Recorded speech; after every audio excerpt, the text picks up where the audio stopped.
India Pak സംഘർഷത്തിൽ പാകിസ്ഥാൻ ആകട്ടെ ഇന്ത്യക്ക് നേരെ ഉപയോഗിച്ചത് ചൈനയുടെ മിസൈലുകളാണ്. എന്നാൽ ഇവ തകർത്ത് തരിപ്പണമാക്കാൻ ഇന്ത്യയുടെ ആയുധങ്ങൾക്ക് സാധിക്കുകയും ചെയ്തു.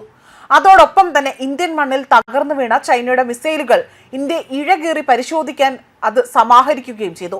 PL-15 മിസൈലാണ് ഇന്ത്യയുടെ തിരിച്ചടിയിൽ നിലം പൊത്തിയത്. ഇത് തുറന്നു പഠിച്ചതോടുകൂടി തന്നെ അവിടെ ചൈനയുടെ മിസൈലുകൾ നിർമ്മാണത്തിൽ അവർ എന്ത് സീക്രട്ടാണ് ഇതിൽ ഉപയോഗിച്ചിരിക്കുന്നതെന്ന് ഇന്ത്യക്ക് ലഭ്യമാവുകയാണ് ചെയ്തിരിക്കുന്നത്.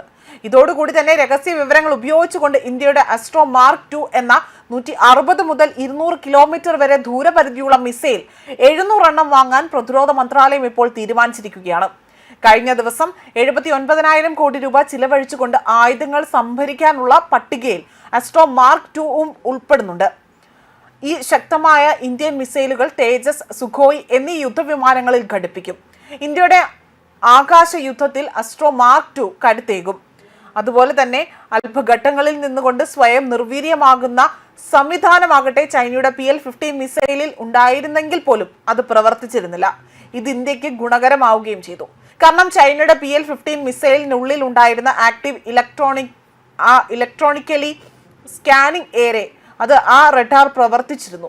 എന്തു തന്നെയായാലും ചൈന മിസൈലിന്റെ ഇത്തരമൊരു റഡാറിൽ നിന്നുകൊണ്ട് ആ മിസൈലിന്റെ മുഴുവൻ രഹസ്യങ്ങളും ഇന്ത്യക്ക് തുറന്നു കാട്ടിയിരിക്കുകയാണ് ചൈന.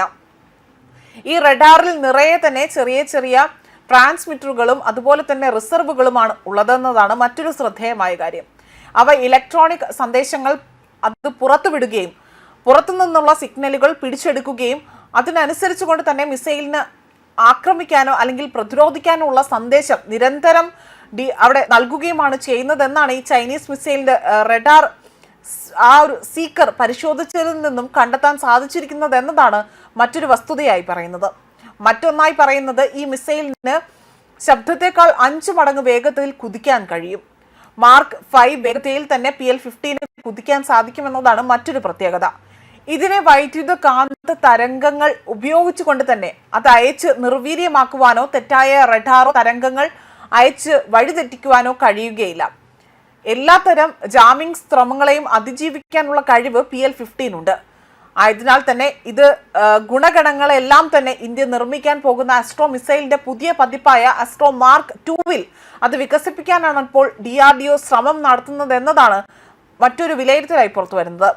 ഈ രഹസ്യ വിവരങ്ങൾ ഉപയോഗപ്പെടുത്തിക്കൊണ്ട് ഇന്ത്യ തദ്ദേശീയമായി നിർമ്മിക്കുന്ന അസ്ട്രോ മാർക്ക് 2 മിസൈലിനെ അത് ശക്തിപ്പെടുത്താനുള്ള നീക്കത്തിലാണ് ഇന്ത്യ ഇപ്പോൾ. തേജസ് പോലുള്ള ഇന്ത്യയുടെ ആധുനിക യുദ്ധവിമാനങ്ങൾ ഘടിപ്പിക്കുന്ന അസ്ട്രോ MK2 ആകാശത്ത് നിന്നും ആകാശത്തിലേക്ക് അയക്കാവുന്ന മിസൈലാണ് എന്നതാണ് മറ്റൊരു കാര്യം.